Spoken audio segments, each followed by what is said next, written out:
Hello students, welcome again. Digital electronics के अपनी इस क्लास में आज हम अपना टॉपिक शुरू करेंगे, that is base conversion. Base conversion में जो प्रॉब्लम पूछी जाती है उसमें आपसे ये कहा जाएगा कि गिवन डेसिमल नंबर को गिवन बेस में कन्वर्ट कीजिए, बेस 7 में कन्वर्ट कीजिए, बेस 3 में, या हेक्साडेसिमल नंबर में कन्वर्ट कीजिए, या ऑक्टल नंबर में कन्वर्ट कीजिए। वाइस वर्सा प्रॉब्लम आपसे पूछी जाती है कि गिवन बेस 3 नंबर को डेसिमल इक्विवेलेंट आप कैलकुलेट करिए। तो हम आज जो प्रॉब्लम डिस्कस कर रहे हैं that is decimal to base R number conversion as well as base R to decimal conversion.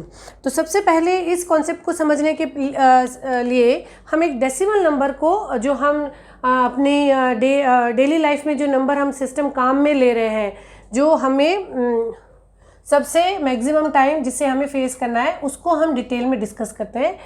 For example मान लीजिए कि आपका जो बिल आया वो आया 627.13 रुपीज़, ओके, या ये हाइट है सेंटीमीटर में, या ये किलोग्राम है, कुछ भी नंबर जो आपका डेसिमल नंबर है, मान लीजिए ये आपका एक स्टैंडर्ड डेसिमल नंबर ये था, ठीक है। अगर हम इस स्टैंडर्ड डेसिमल नंबर की एक्सटेंडेड फॉर्म लिखें तो ये क्या है, ये यूनिट नंबर है, ठीक है, ये इसका टेंस नंबर है, और ये इसका हंड्रेड्स नंबर है, और ये जो फ्रैक्शनल पार्ट्स है ये 1/10 है, और ये इसका 1/100th पार्ट है, ठीक है। डेसिमल नंबर जिसे कि हम बेस 10 बोलेंगे, उसमें अलाउड डिजिट्स कौन सी हैं? अगर आप किसी भी बेस नंबर की बात करते हैं तो उसमें अगर बेस 10 है तो अलाउड डिजिट्स आपको है 0 to 9, ठीक है। यही रूल रहेगा अगर आप किसी और बेस नंबर सिस्टम नंबर की बात करेंगे तो, ठीक है। तो बेस 10 की अभी बात करते हैं। अगर इसको मैं एक्सटेंडेड फॉर्म में लिखूं तो ये नंबर है यूनिट्स, तो इसको हम ये बोलते हैं, इस नंबर का अगर आपका ये एक इंटीजर पार्ट है, ये इसका फ्रैक्शनल पार्ट है, इनमें हर डिजिट को अगर मैं वेट प्रोवाइड करूं तो ये यूनिट है। यूनिट का मतलब इसका वेट है 10⁻�0, मतलब क्या, इसका वेट है 1, ठीक। इसका वेट जो है वो रहेगा, इसे मैं दूसरे उससे एक्सपेंड करती हूँ ताकि कलर से आपको अच्छे से ये समझ में आए। इस डिजिट का वेट है 10⁻�0, दैट इज 1। इस डिजिट का वेट है 10⁻�1, दैट इज 10, और इस डिजिट का वेट है 10⁻2, दैट इज 100। तो जो भी आपका बेस है उस बेस की इंक्रीजिंग पावर में, ठीक है, r⁻�0, r⁻1, r⁻2, ये इंटीजर पार्ट की बात हो रही है। इंटीजर पार्ट में आपका लेफ्ट टू राइट जो डिजिट्स है उनका वेट बढ़ता जाता है। ये LSB है, ये सेकेंड MSB है, ये आपकी, इसको आप मोस्ट सिग्निफिकेंट बिट बोलेंगे। ये सेकेंड LSB हो गई, ये आपकी MSB हो गई। जिसका वेट सबसे ज़्यादा है उसे आप मोस्ट सिग्निफिकेंट बिट बोलते हैं। तो ये आपका अगर इस तरह से वेटेज है तो यहाँ पे आप फ्रैक्शनल पार्ट को अगर डिस्कस करते हैं तो इसका वेट है 10⁻⁻1, इसका वेट है 10⁻⁻2। तो स्टैंडर्ड और जनरलाइज फॉर्म में लिखें तो फ्रैक्शनल पार्ट में आपका जो वेट रहता है वो बेस की पावर में यहाँ पे डिक्रीज होता जाएगा। इसका वेट है r⁻1, r⁻2। ये किसी भी बेस r के लिए जनरल रूल है। आपको बेस r नंबर दिया गया है तो आप किसी भी डिजिट का वेट निकाल सकते हैं। अगर हम इसे एक्सपेंडेड फॉर्म में लिखें तो इसे हम कैसे लिखते हैं? फर्स्ट डिजिट को लेंगे आप इंटीजर पार्ट की, तो 7, अब ये डिजिट और उसका वेट, ठीक है, और उन सब का सम आपका कंपोजिट नंबर बना देता है। तो मेरी जो प्रैक्टिस है उसमें मैं पहले इंटीजर पार्ट को राइट डाउन करती हूँ, फिर फ्रैक्शनल पार्ट को भी। तो हम यहाँ से लिखना शुरू करेंगे इसी तरीके से, left to right, 7 × 10⁻1 plus 2 × 10⁻1, sorry यहाँ पे 10⁻0 होगी, 0, प्लीज़ करेक्ट इट। इस डिजिट का जो पावर है वो बेस ⁻0 होता है। 2 × 10⁻1 प्लस 6 × 10⁻2, ठीक, ये आपका इंटीजर पार्ट हो गया। फ्रैक्शनल पार्ट को जब आप एक्सपेंडेड फॉर्म में लिखेंगे तो आप इसे लिखेंगे 1 × 10⁻⁻1 plus 3 into 10 raise to power minus 2। ठीक, ये आपका फ्रैक्शनल पार्ट हो गया, ये इंटीजर पार्ट हो गया, ये फ्रैक्शनल पार्ट हो गया। अब आप इसको जब और सॉल्व करेंगे तो ये हो जाएगा 7 इंटू 1 7 प्लस 2 इंटू 10, ठीक है, 2 into 10 is 20 plus 6 into 100 is 600। ये थोड़ा सा आपको इजी लगेगा क्योंकि हम मोस्ट ऑफ द टाइम इसी नंबर सिस्टम को काम में लेते हैं। प्लस इसे आप लिख सकते हैं 1/10 प्लस इसे आप लिख सकते हैं 3/100। ठीक, तो ये आपका एक्सपेंडेड फॉर्म हो गया। और इस डेसिमल नंबर को अगर हम डिजिट वाइज उसके वेट से मल्टीप्लाई करते हैं तो हम इसको अपना इक्विवेलेंट नंबर ला सकते हैं। इसी डिटेल एक्सपेंडेड फॉर्म को याद रखिए और इसी फॉर्म में हम किसी भी गिवन बेस नंबर को डेसिमल में कन्वर्ट कर सकते हैं। बस अगर आप किसी बेस आर की बात कर रहे हैं, ठीक है, अगर आपका गिवन नंबर डेसिमल ना होके बेस आर है तो पहले तो उसमें कौन कौन सी डिजिट्स अलाउड होगी, 0 to r-1 तक ही डिजिट्स अलाउ होगी। जैसे कि बेस 7 में जो डिजिट्स होंगी वो 0 to 6 होंगी। बेस अगर आप 6 की बात कर रहे हैं या बेस 8 की बात कर रहे हैं तो आप उसमें 0 to 7 तक डिजिट्स लिख सकते हैं। और उसमें हर डिजिट LSB से MSB की तरफ जब मूव करेंगे तो जो हमारा वेट होगा वो R की पावर में डिस्ट्रीब्यूट हो जाएगा। तो इसी कॉन्सेप्ट को, इस एक्सपेंडेड फॉर्म को आप अपने ध्यान में रखिए। और मैंने एक एग्जांपल प्रॉब्लम ऑलरेडी लिखी है कि आपको कहा गया हो कि 317 बेस 8 है, ठीक है, 317। अभी आपको थोड़ा सा अच्छे से समझ में आए, कोई कंफ्यूजन ना हो, इसलिए मैंने केवल इंटीजर पार्ट लिया, इसमें फ्रैक्शनल पार्ट को मैंने अभी के लिए अवॉइड कर दिया है। और मैं चाहती हूँ कि आप उसको समझ पाएँ और उसको उसका विज़न डेवलप कर पाएँ। अगर आपको नंबर्स दिखते हैं और आप नंबर्स को सोच पाते हैं तो ही आप जो ये डिजिटल इलेक्ट्रॉनिक्स है उसके इस सेक्शन को अच्छे से कवर कर पाएंगे। तो 317 बेस 8 है, तो फर्स्ट थिंग कि आप इन सब के नीचे इसका वेट लिखिए। इसका अगर बेस 8 है तो इन सब डिजिट्स का वेट 8 की पावर में होगा, ठीक है। जैसे यहाँ पे 10 की पावर में था वैसे इसका वेट होगा 8 की पावर 0, 8 की पावर 1 और 8 रेज़ टू पावर 2, ठीक है। अगर इसकी एक्सपेंडेड फॉर्म लिखते हैं तो ये क्या हो जाएगा, इसी तरीके से चलिएगा, प्रैक्टिस ऐसे करिएगा तो जो मैनुअल मिस्टेक है वो कम हो जाएगी। 7 इंटू 1 ये हमेशा यूनिट डिजिट रहती है। कोई सा भी बेस सिस्टम हो, आपका जो इंटीजर पार्ट का फर्स्ट डिजिट है, लास्ट सॉरी जिसे हम LSB बोलते हैं, लीस्ट सिग्निफिकेंट बिट या डिजिट, इसका यूनिट, इसका जो वेट है वो हमेशा यूनिट रहता है, चाहे कोई भी बेस नंबर हो। तो आप उसे एज इट इज़ कॉपी कर सकते हैं। Plus 1 into 8 raise to power 1 is 8 plus 3 का क्या वेट है 8 रेज़ टू पावर 2, तो 3 इंटू 8 रेज़ टू पावर 2 जिसे आप लिख सकते हैं 3 इंटू 64, ठीक है। इसी तरीके से आपने लेफ़्ट टू राइट मूव किया। अब आप इनको लिखिए 7 plus 8 plus 64 into 3 is 192। Add करेंगे तो आंसर आपका आ जाना चाहिए 2207। ये आपका आ गया है डेसिमल नंबर, ठीक है। तो अगर आप, जैसे आपने डेसिमल नंबर में 10 की पावर से 10 की पावर से मल्टीप्लाई करते गए, अब लेफ़्ट से राइट की तरफ और लेफ़्ट से राइट की तरफ डिजिट का वेट बढ़ता गया। सेम वही कॉन्सेप्ट रहेगा, कोई भी बेस नंबर दिया हुआ हो। ये था अगर केवल इंटीजर पार्ट था। इसी के आगे मैं एक फ्रैक्शनल नंबर पार्ट वाला नंबर भी लिख लेती हूँ। इसी को लिख लेते हैं, मान लीजिए इसको हम लिख लेते हैं 317.24, ठीक। अब इसमें आपके पास फ्रैक्शनल पार्ट भी आ गया। फ्रैक्शनल पार्ट में कोई टेंशन लेने की ज़रूरत नहीं है। जिस तरह से यहाँ पे फ्रैक्शनल पार्ट में 10 की पावर -1, 10 की पावर -2 था, यहाँ पे इसका वेट 8 की पावर -1, 8 की पावर -2 हो जाएगा। जो बेस दिया है उसी की पावर आप उसमें लिखते जाएंगे। तो 317 को तो मैं ऐसे कैसे लिख देती हूँ 8 raise to power 0, 8 raise to power 1, 8 raise to power 2।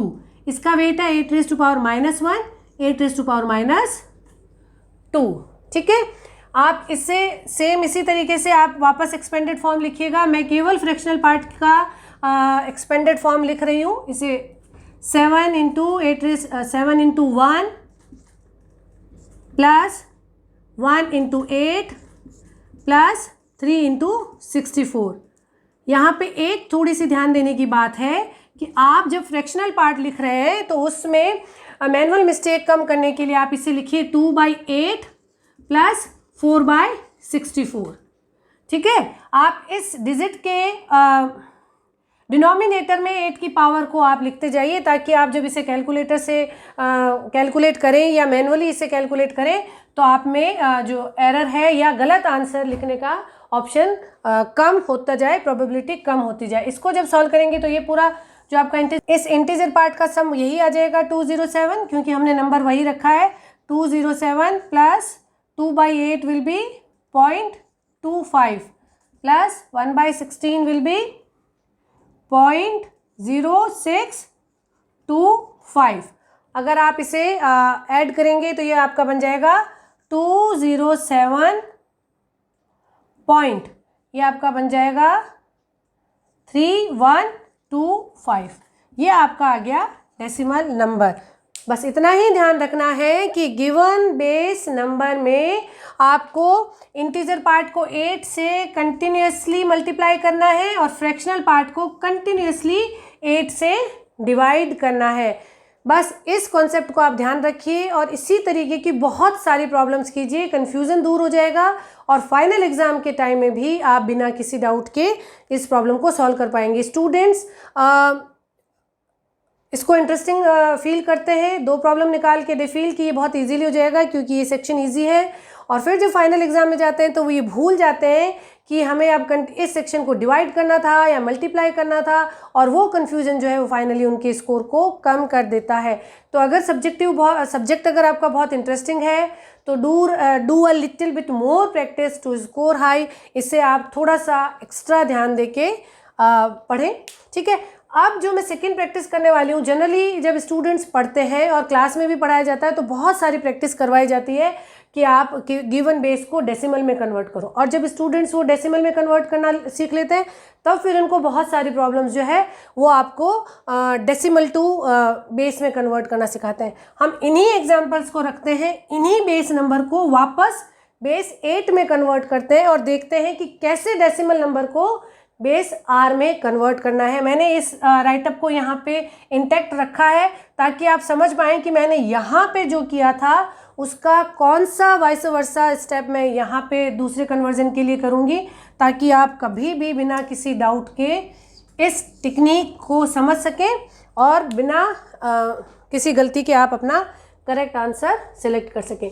तो नेक्स्ट टाइम हम क्या कर रहे हैं, हम कर रहे हैं, अभी हमने क्या किया, बेस आर को डेसिमल में, ये सारे क्या थे, बेस आर को मैंने डेसिमल में कन्वर्ट किया है। अब जो सेकंड टाइप ऑफ प्रॉब्लम है कि डेसिमल नंबर को बेस आर में कन्वर्ट करते हैं। ठीक है, सेकंड टाइप ऑफ प्रॉब्लम,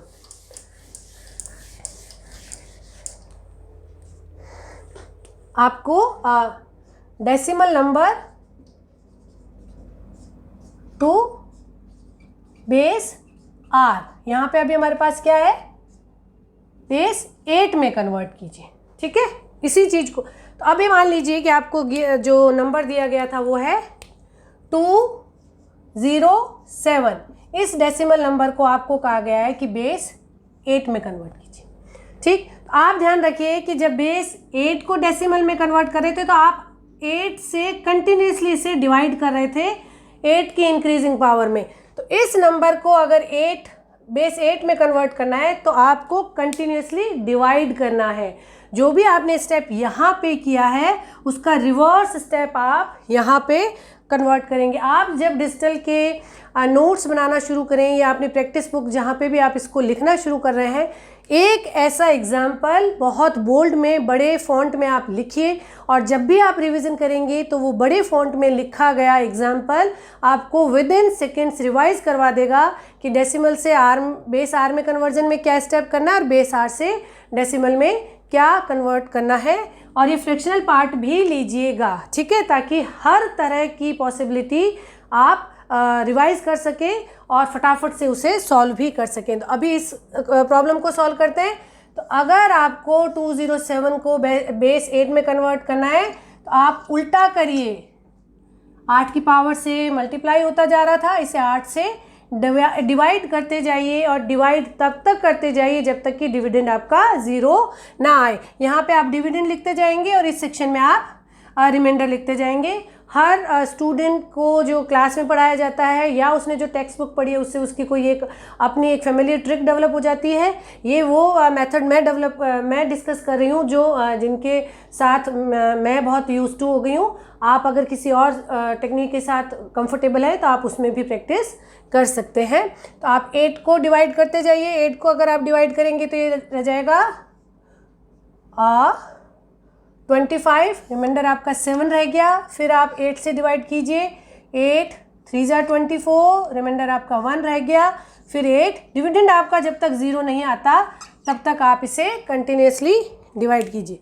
फिर स्टूडेंट कन्फ्यूजन में आ जाते हैं कि नंबर को जो लिखना है टॉप टू बॉटम लिखना है या बॉटम टू टॉप लिखना है। एक बात आप ध्यान रखिए कि आपने यहाँ पे क्या किया था, इस MSB को जब आपने कन्वर्ट किया था तो आपने इस MSB को सबसे ज़्यादा बार 8 से मल्टीप्लाई किया था।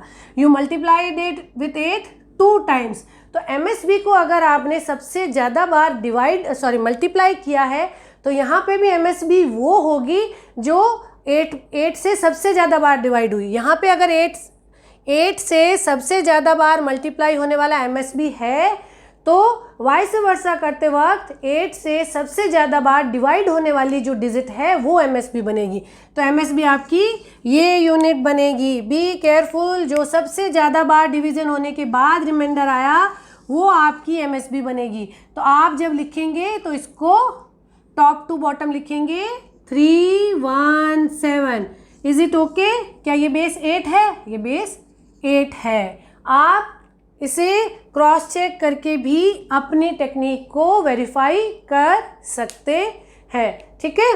तो आई थिंक कि अब आप बहुत आसानी से इन दोनों एग्जाम्पल को कोरिलेट करके समझ सकते हैं और इस टेक्निक को किसी भी नंबर पे लगा सकते हैं जिसका कि बेस R है, चाहे बेस 3 है, चाहे बेस 11 है, चाहे बेस 7 है, यही टेक्निक रहेगी, ठीक है। अब दूसरा एग्जाम्पल ले लेते हैं जिसमें फ्रैक्शनल पार्ट भी हो।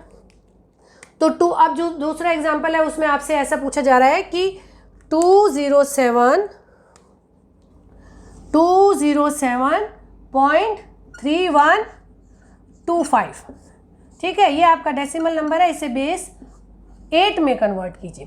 तो ध्यान दीजिएगा कि जब हमें एक फ्रैक्शनल पार्ट वाला डेसिमल नंबर दिया हुआ हो तो उसमें आप इंटीजर पार्ट को अलग कन्वर्ट करते हैं और फ्रैक्शनल पार्ट को अलग कन्वर्ट करते हैं। इंटीजर पार्ट को आप कंटिन्यूअसली 8 से डिवाइड करके अपना नंबर लेके आते हैं जो कि आ गया है 317, ठीक है। इसको कन्वर्ट करने के लिए आप 207 को आप कंटिन्यूअसली 8 से डिवाइड करते रहेंगे। और इस फ्रैक्शनल पार्ट को कन्वर्ट करने के लिए ध्यान दीजिएगा कि यहाँ पे आपने क्या किया था, फ्रैक्शनल पार्ट को कंटिन्यूअसली 8 से डिवाइड किया था। तो अब आप जब इसको डेसिमल को 8 में कन्वर्ट करेंगे तो आप इस फ्रैक्शनल पार्ट को कंटिन्यूअसली 8 से मल्टीप्लाई करेंगे। क्या करेंगे, आप कंप्लीट फ्रैक्शनल पार्ट को लिखिए 0.3125 और इसे एक टाइम 8 से मल्टीप्लाई कीजिए। एक टाइम 8 से मल्टीप्लाई करेंगे तो ये क्या आ जाएगा आपका, ये आपका आ जाएगा 0.002.5। आप कंप्लीट फ्रैक्शनल पार्ट को लीजिए, उसे जिस बेस में कन्वर्ट करना है उससे आप मल्टीप्लाई कीजिए। देखिए यहाँ पे डिवाइड किया था तो यहाँ पे आप फ्रैक्शनल पार्ट को मल्टीप्लाई करेंगे। फ्रैक्शनल पार्ट को मल्टीप्लाई करने पे जो नंबर आता है उसके इंटीजर को तो आप रख लीजिए और फ्रैक्शनल पार्ट को वापस कॉपी कीजिए। क्या आया, 0.5000, उसे आप रीमल्टीप्लाई कीजिए 8 से, तो ये क्या आ जाएगा 4.0। तो इसके फ्रैक्शनल पार्ट को आप फिर अपने पास रिजर्व रख लीजिए। तो 207 का कन्वर्जन था, 207 डेसिमल का कन्वर्जन क्या आया था, 207 का कन्वर्जन आ गया था 317। इसे अपने पास इंटैक्ट रखिए। फ्रैक्शनल पार्ट का कन्वर्जन क्या आया था? पहला आया था डेसिमल के बाद पहला डिजिट ये रखेंगे जो एक बार मल्टीप्लाई करने से आया 2, दूसरा रखेंगे जो दूसरी बार मल्टीप्लाई करने से आया 4। अगर आप इसमें मान लीजिए आपने 0.12 इंटू 0.8 किया, 8 किया होता तो यहाँ पे आता आपका 0.96। अगर फ्रैक्शनल पार्ट ऐसा होता तो आपका इंटीजर पार्ट 0 था, आप 0 को रिजर्व रखेंगे और उसे पहली फ्रैक्शनल पार्ट की डिजिट बना देंगे। फिर दूसरी बार फिर आप दूसरे ये जो आपका इंटीजर पार्ट बचा, फ्रैक्शनल पार्ट बचा, इसे आप फिर 8 से मल्टीप्लाई करेंगे और ये जो इंटीजर पार्ट आता जा रहा है उस इंटीजर पार्ट को आप डेसिमल पॉइंट के बाद लिखते जाएंगे। तो जो आपका फ्रैक्शनल पोर्शन था उसको कंटिन्यूसली बेस से मल्टीप्लाई करते जाइए। मल्टीप्लिकेशन करने पे जो आपका इंटीजर नंबर आ रहा है उस इंटीजर नंबर को रिजर्व रखिए और उसे डेसिमल पॉइंट के बाद लिखिए। फिर 8 से मल्टीप्लाई करिए। किस सेक्शन को मल्टीप्लाई करिए? इस रिमेनिंग फ्रैक्शनल पार्ट को, इस रिमेनिंग इसी को नहीं, ठीक है ना, इसी को अगर मल्टीप्लाई करते जाएंगे तो ये बार बार आता जाएगा। आप पहले इस कंप्लीट फ्रैक्शनल पार्ट को बेस से, फिर इसके इंटीजर को रख लीजिए और फ्रैक्शनल पार्ट को फिर 8 से मल्टीप्लाई करिए, फिर इंटीजर को रख लीजिए, फ्रैक्शनल पार्ट को और मल्टीप्लाई करिए और इस तरीके से आपको आपका वो नंबर मिल जाएगा जो कि बेस 8 में है। क्या ये वही नंबर है बेस 8 में? देखिए 317.24 ये आपका बन गया इक्विवेलेंट बेस 8 नंबर।